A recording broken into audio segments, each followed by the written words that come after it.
Okay, let's dive into this. Have you ever looked at a chemistry problem and just felt like it was written in some entirely alien language? Staring at the page, completely lost? Well, you are definitely not alone. But what if I told you there's actually a universal translator for chemistry? A real game changer? That's exactly what we're looking at today.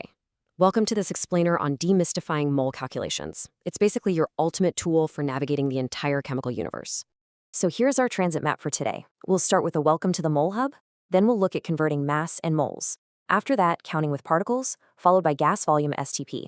Then we'll go over common mistakes to avoid, and finally we'll wrap up by testing your chemistry knowledge.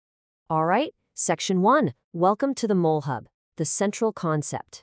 So the absolutely crucial point here is understanding what these calculations actually achieve for us.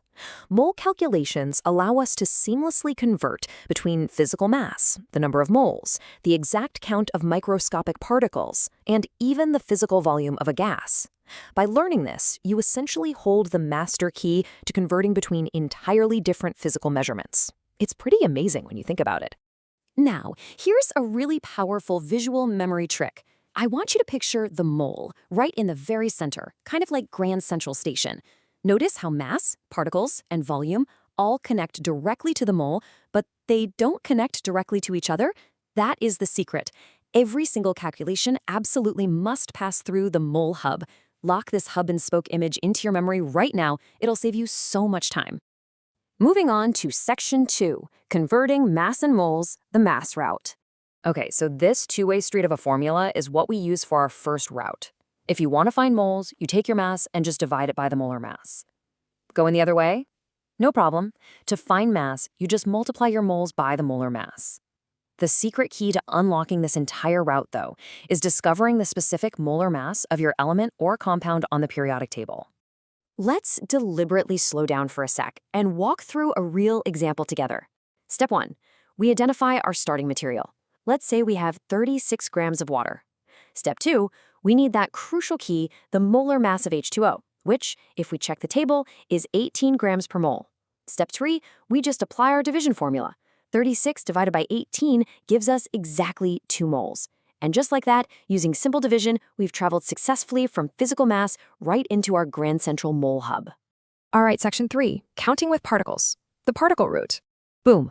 6.02 times 10 to the 23rd power. I mean, the sheer staggering scale of this constant is just incredible. Think about it. A 6 followed by 23 zeros. This is Avogadro's number, and it represents the exact quantity of microscopic particles crammed into just one single mole. It's mind-boggling. To navigate using this giant constant, the rule is surprisingly simple. To find particles, you just multiply your moles by 6.02 times 10 to the 23rd. But if you're starting with a massive pile of particles and you need to get back to the mole hub, you just do the exact reverse. Divide by 6.02 times 10 to the 23rd. Let's methodically break down a second example to see this in action. Step 1. We start at the hub with 2 moles of oxygen. Step 2. To travel down the particle route, we simply multiply by Avogadro's giant number. Step 3. Our result is an astronomical 1.204 times 10 to the 24th molecules. It is literally impossible to picture how many individual molecules are in just 2 moles, but thankfully, this formula makes calculating it a total breeze. Down our final path, Section 4, Gas volume at STP, the volume root.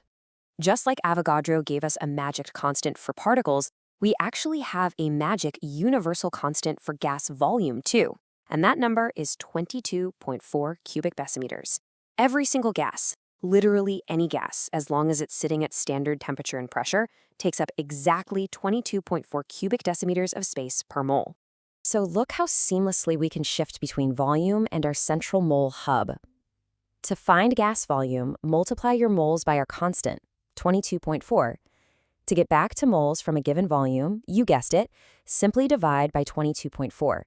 It follows the exact same beautiful logical structure as all our previous routes. Let's carefully apply this one to a third example. Step 1, we take 2 moles of oxygen gas at STP. Step 2, we multiply those 2 moles by our volume constant of 22.4. Step 3, our result is exactly 44.8 cubic decimeters. It is honestly that straightforward to find the physical space our gas occupies. Now for a very important part. Section 5, Common mistakes to avoid. Avoid these traps. Please look closely at these pitfalls. Actually, scratch that. Let's call them what they are, entirely avoidable point drainers. First, forgetting your units. Always write them down so you know exactly what route you're on. Second, using the wrong molar mass. You absolutely must double-check your addition from the periodic table. Third, mixing up cubic decimeters and cubic centimeters. That's a classic trap when dealing with the gas volume route. And finally, wrong scientific notation. When you're typing Avogadro's massive number into your calculator, one single misplaced decimal point completely ruins the whole shebang. So please, double-check these before you submit any work. All right, Section 6. Test your chemistry knowledge practice questions. Let's see what you've got. Here is your first challenge. Seriously, feel free to pause this explainer right now and work it out on some scratch paper. Find the moles in 44 grams of CO2. Think about your mental map. You're starting at mass, so you need to utilize the mass route to get back to the mole hub. Go ahead, try it. How did that go? Got it? Let's move to the second challenge. Find the particles in 0.5 moles of NaCl. So you're starting at the hub with exactly half a mole of salt, and you need to break out Avogadro's number to count those particles. Pause again and give it a try. Awesome. And here is your final calculation challenge for today. Find the volume of 3 moles of hydrogen gas at STP. Think about which constant you need for the volume root and apply it to those 3 moles. You've got this. Great work today. Stepping back from all the math for a second, I want to leave you with this final thought to ponder. How does mastering the grand central mole unlock our ability to comprehend the true scale of the microscopic world? I mean, we are literally taking invisible atoms and molecules and connecting them to real-world weights and volumes we can actually see and touch, all with just a few simple formulas. The sheer power that gives us over understanding the physical universe is truly incredible. Keep practicing those transit routes, and thanks so much for